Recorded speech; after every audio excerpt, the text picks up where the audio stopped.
The topic of today's video is how to transfer crypto from crypto.com to OnChain wallet. So here we are on OnChain wallet, and this is where you want to start. Do consider liking and subscribing, and let's get into the video. So the first thing that we want to do is click on the wallet icon on the bottom right. Then we're going to click on connect crypto.com account, and we're going to agree to these terms here. And then we're going to click on connect wallet. All right, now this should open up your browser. And here they're going to want your email address. So type in your email address and then hit send connection email. From there, they will drop you an email. And on that email, you want to hit connect again.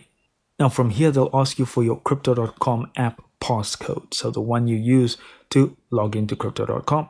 And here, if you do have a passkey, you will have to click on verify passkey. And we just want to hit continue. And this will prompt your passkey to load up and you are good to go. Now on the next screen, you want to click on authorize connection. And that should bring you back to OnChain wallet. Now, I do have an error here. I'm not sure what it's for because everything seems to be working. So let's just say got it. And let's say got it on the error. And you can see now in my wallet, I don't have connect to crypto.com anymore.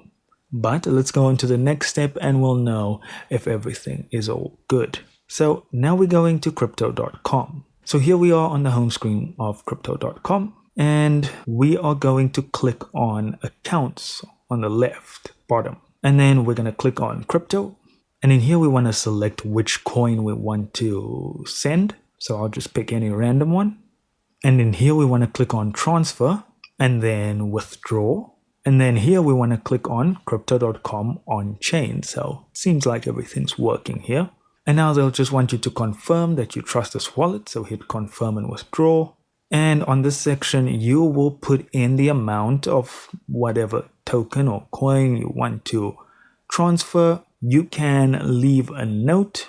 That's up to you. And of course, where mine says insufficient balance, yours is going to say something like accept or proceed or transfer. And you would just click on that. And that's all there is to it, guys. Thank you so much for watching, and I'll see you in the next video.